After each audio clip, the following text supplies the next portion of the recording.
Hello বন্ধুরা, আমাদের SDTV চ্যানেলে আপনাদের স্বাগতম। আমি দীপিকা চলে এসেছি আপনাদের জন্য তোমাদের রানী সিরিয়ালের আপডেট নিয়ে। রানী যখনই তার শাশুড়ি মায়ের কষ্ট বুঝতে পারে বলে, দেখো মা, আয়া নেই তো কি হয়েছে, আমি আমার নিজের মেয়ের খেয়াল রাখতে পারবো। প্রয়োজন হলে আমার নিজের সমস্ত সুখ স্বাচ্ছন্দ্য আনন্দকে আমি বিসর্জন দেব। সেগুলো বলো না ছোট বৌমা। তুমি ব্যাগ নিয়ে কলেজে চলে যাবে, তোমার মেয়েকে কে দেখবে একবার ভেবে দেখেছো? আমার শরীরটা খারাপ, কি যে হলো, ভূতের ভয় পেয়ে মহিলাটি পালিয়ে যাচ্ছে। আয়াটা ও থাকলে তারপরেও আমার একটু সুবিধা হয়েছিল। আমি তো বুঝতে পারছি না এখন কি হবে। দেখো, আমার মনে হচ্ছে কেউ বা কারা ইচ্ছে করে ওনাকে ভয় দেখিয়েছে। দুর্জয় রেগে যায়, বলে, এসব কি বাজে কথা বলছো বড় বৌদি? কে ওনাকে ভয় দেখাবে? তুমি বারবার রানীর দিকে তাকিয়ে কেন কথা বলছো? আমার বউয়ের সম্পর্কে একদম বাজে কথা বলবে না। কারণ যখন উনি চিৎকার করছিল আমি রানীকে ঘরেই পেয়েছি, ও আশরুম থেকে বেরিয়ে এলো। তারপরে আমি ওকে ডাকলাম বলেই ও জানতে পারলো যে এরকম চিৎকার চেঁচামেচি হচ্ছে। ও দুনিকে সামলাচ্ছিল, তারপরে নিচে চলে এসেছে। আচ্ছা হয়েছে তো, দুর্জয়কে সার্টিফিকেট দিয়ে দিল। আর তারপরে বড় বৌমা, তুমি ওনাকে নিয়ে গিয়ে নিজের ঘরে শুইয়ে দাও, আর কোনো কথা বাড়িও না। পিঙ্কি বারবার করে রানীর দিকে তাকিয়ে থাকছে, বোঝার চেষ্টা করছে যে আসলে রানী সঠিক না ভুল। রানী তার শাশুড়ি মাকে বারবার বোঝায় যে, দেখো মা, আমি লেখাপড়াও করব, সন্তানও মানুষ করব, এবং আমি আমার সব দিক ঠিক রাখবো। তুমি কেন মানতে চাইছো না? আধুনিক যুগটা এরকম যে মেয়েরা ঘরে বসে থাকতে চায় না। তাদের নিজেদের আত্মসম্মান, নিজেদের অনেক কিছু করার আগ্রহ থাকে। সেগুলো থেকে তাকে কেন তুমি বঞ্চিত করবে? ঠিক আছে, সবাই তোমরা এত করে যখন বলছো, আমার একটা শর্ত আছে, তোমার কথা আমি মেনে নেব। তবে হ্যাঁ, এই তোমার মেয়েকে কেউ কোলে নিতে পারবে না।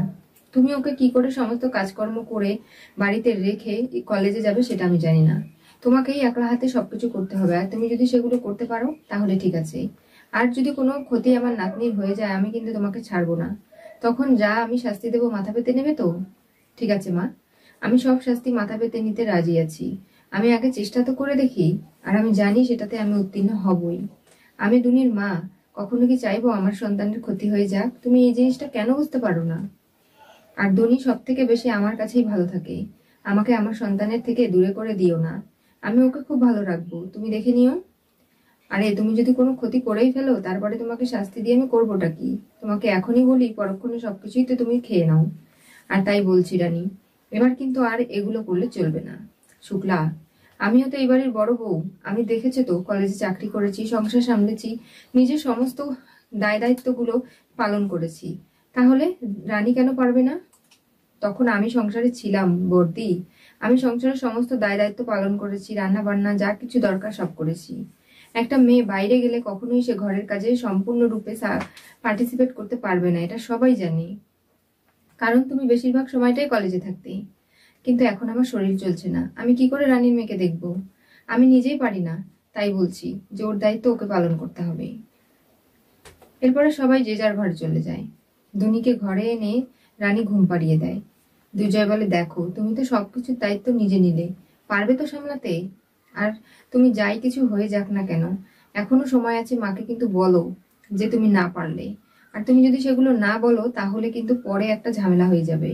মা কিন্তু কোনোভাবেও কাউকে ধারের কাছে ঘেঁষতে দেবে না, দুনির কোনো কাজ করতে দেবে না, সেটা নিশ্চয়ই তুমি বুঝতে পারছো। তোমাকেই সবকিছু করতে হবে। আচ্ছা দুর্জয়, তোমার কি আমার উপর এতটুকু ভরসা নেই? দুনির বাবা তো রয়েছে। আমরা সন্তানের দায় দায়িত্ব যদি দুজনে ভাগ করে নেই, তাহলে কি আমি লেখাপড়া করতে পারবো না? আমি সময় পাবো না বলো তুমি? আমি সবকিছু সামলে চলতে পারবো। তাই তোমার সাহায্যের আমার প্রয়োজন।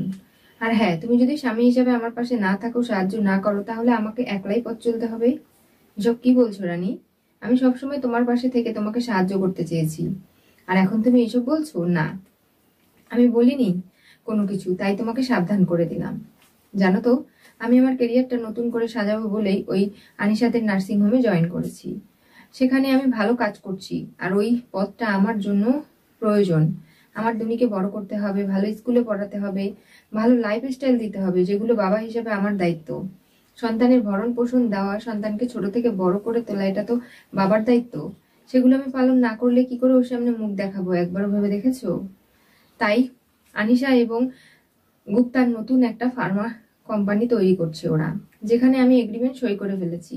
ওরা আমাকে ওখানকার ডিরেক্টর বানিয়েছে, যে কোনো কাজ আমাকে ছাড়া জিজ্ঞাসা না করে হবে না। আনিশা এবং ডাক্তার গুপ্তা এখন কিন্তু শুধুমাত্র নার্সিং হোমের মধ্যেই সীমাবদ্ধ নেই। ওরা আরো অনেক বড় পরিসরে কাজ করতে চায়। দুর্জয়, এসব তুমি কি করেছো? তুমি জানো যে এই আইনি প্রক্রিয়ায় তোমাকে ফাঁসিয়ে দেওয়া হয়েছিল এর আগে, এবার যদি ফাঁসানো হয় তখন কি করবে? তুমি এগ্রিমেন্টটা না পড়েই মেজদা ভাইকে দেখাতে পারতে, সেটা না করে তুমি সই কি করে করলে? আর এই সইয়ের জন্য তোমাকে পস্তাতে না হয়। তুমি আনিশা দিকে সম্পূর্ণরূপে বিশ্বাস করছো? কেন করবো না? আনিশা এখন আমার গায়ের কাছে আর বেশি ঘেঁষে না, কখনো আমার ক্ষতি চায় না, দুনির ভালো চায়, তোমার ভালো চায়। ও দেখেছে যে আমি আমার বউ বাচ্চাকে নিয়ে পরিবারে সুখী আছি, তাইও ভালো হয়তো হয়ে গেছে।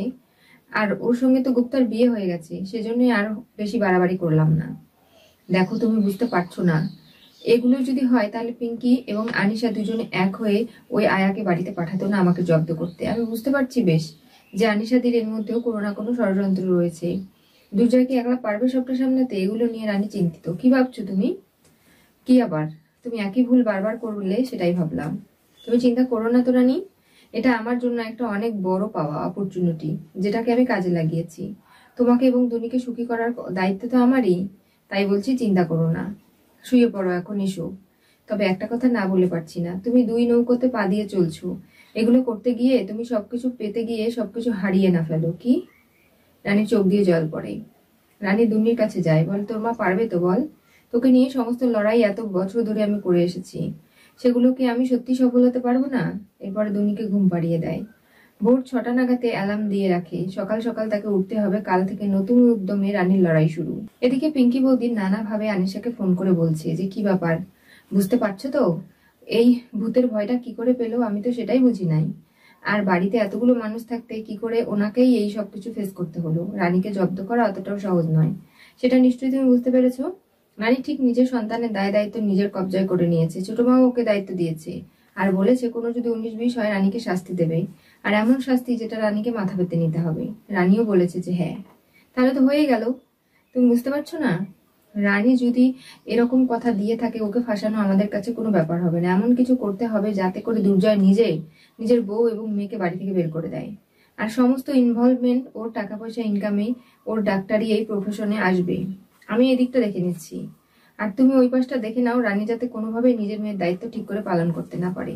ও যে একজন অযোগ্য মা সেটা সবার সামনে প্রমাণ করতে হবে, তবেই রানীকে দমানো যাবে। আর ওর ডাক্তারি কেরিয়ার আর যাই কিছু হোক না কেন, কোনোভাবেই সামনে এগিয়ে যেতে পারবে না। তুমি ঠিক বলেছ, এই কথাটা তো আমার একদমই মাথায় আসেনি আনিশা। তুমি দেখতে থাকো না, রানী এই দায়িত্ব কর্তব্য নিজের ঘাড়ে নিয়ে কত বড় যে ভুল করেছে সেটাও নিজেই বুঝতে পারবে। জীবনের চরম পর্যায়ে ও নেমে এসেছে, সেখান থেকে ওকে কি করে তাড়াতে হয় সেই বুদ্ধিটা তুমি শুধু করে যাও। আর আমি দেখছি এদিকে কি করে দুর্জয়কে আটকানো যায়। তবে তুমি জানো না, দুর্জয় এখনই বউয়ের সাথে ঝগড়া করছে, আবার কেউ কিছু বলতে গেলে তাকে ঝাড়ি মারছে। ওর বউ ওর যা খুশি তাই বলতে পারে, করতে পারে, কিন্তু কেউ বলতে পারবে না। আর এগুলো করতে গিয়ে দুর্জয় রানীকে সাহস যোগাচ্ছে। আমি তো সেটা মানতে পারছি না। ঠিক আছে, তুমি রাখো, সবকিছু ঠিক হয়ে যাবে। এদিকে রানী দুনির কাছে গিয়ে বলে, দেখ, তোর মা ভালো মা হয়ে সবার সামনে আসবে, কখনো খারাপ মা প্রমাণ হতে পারে না রানী। রানীর অনেক ধৈর্য, রানীকে সব দিক সামলে সবকিছু করতে হবে, আমি পারবো তোর। এই বলে 6টার সময় অ্যালার্ম বাজতে শুরু করে। দুর্জয় বলে, কি শুরু করেছো রানী, একটু ঘুমোতে দাও না। এরপরে রানী অ্যালার্মটা বন্ধ করে দেয়, আর দুর্জয়ের হাত রানীর দুনির কাছে দেয়, বলে, মেয়েকে একদম ছাড়বে না কিন্তু। এদিকে বালিশ দিয়ে গেলাম। কোথায় যাচ্ছ তুমি? দুনির কাপড় চোপড় ধুতে হবে, কত কাজ আমার, আজ থেকে নতুন উদ্যমে সবকিছু লড়াই শুরু আমার। রানী, তোমাকে নিয়ে আমি আর পারি না। তুমি সত্যিই খুব জেদি, এই লড়াইটা তুমি করবে তাই তো? না করে উপায় আছে বলো? আর তোমাকে একটাই কথা বলবো, দেখো, দুনিকে তুমি সামলে রেখো, আমি আসছি। এই বলে রানী বেরিয়ে যায়। সকাল সকাল গিয়ে দুনির কাপড় চোপড় ধুতে শুরু করে। পিঙ্কিরও ঘুম ভেঙে যায়। ওপরে থেকে ব্যালকনিতে দেখে কে যেন একটা কাপড় ধুচ্ছে, দেখতে পারে রানী। তার মানে এই মেয়েটাকে কোনোভাবেই থামানো যাবে না। ও শুরু করে দিয়েছে নিজের সমস্ত দায়িত্ব পালন। আমাকে যে এগুলো আটকাতে হবে, এমন কিছু করতে হবে যাতে রানীর কাজ বেড়ে যায়, ও ছোট মায়ের কাছে খারাপ প্রমাণ হয়। তা না হলে তো আমার পরিকল্পনাগুলো সফল হবে না। রানী, তুমি যতই চেষ্টা করো না কেন, ভালো বউ হওয়ার, ভালো মা হওয়ার, সেটা আমি কখনো তোমাকে হতে দেবো না। তুমি শুধু দেখতে থাকো যে আমি কি করি। তোমার এই লড়াইটাকে আমি ভন্ডুল করেই ছাড়বো। ছোট মার কাছে এমন ঝাড় খাওয়াবো, বাড়ি থেকে তোমাকে আর তোমার মেয়েকে তাড়িয়ে ছাড়বো। কি হতে চলেছে তোমাদের রানী সিরিয়ালের পরবর্তী টুইস্টে? রানীকে জব্দ করা সহজ হবে না, পিঙ্কি বুঝতে পারলো। নতুন উদ্যমে ষড়যন্ত্র শুরু হলো। আজকে যা কিছু রানী করছে, নিজের মেয়েকে ভালোবেসে একটা চ্যালেঞ্জ হাতে নিয়েছে। আর সেখানে রানী প্রমাণ করবে তার মেয়েকে সে মানুষ করবে, লেখাপড়া করবে, স্বামী সংসার সবকিছু সামলাবে। আর এই সমস্ত প্রতিজ্ঞা কি করে ভাঙতে হয় তার জন্য পিঙ্কি আনিশা উঠে পড়ে লেগেছে। এদিকে রানী এখন দুর্জয়কে নিয়েও খুব চিন্তা করছে। দুর্জয়কে একটা ফার্মা কোম্পানির ডিরেক্টর বানিয়ে দেওয়া হয়েছে, সেখানে নাকি মানুষ বাঁচানোর ওষুধ তৈরি হবে, আর সেখানেই দুর্জয় সমস্ত দায়িত্বে থাকবে। আর এর মধ্যে যদি কোনোভাবে গুপ্তা 2 নম্বরই কোনো ব্যবসা চালু করে বা খুলতে শুরু করে তাহলে কিন্তু দুর্জয়কে অ্যারেস্ট করা হবে। দুর্জয় ফেসে যাবে। আনিশা ভাবতেও পারছে না যে কোন বিপদে দুর্জয়কে সে জড়িয়ে ফেলেছে। এরপরে কি ঘটবে জানতে হলে চোখ রাখতে হবে আমাদের চ্যানেলে। পাশে থাকা বেল আইকনটি অবশ্যই করে ক্লিক করুন।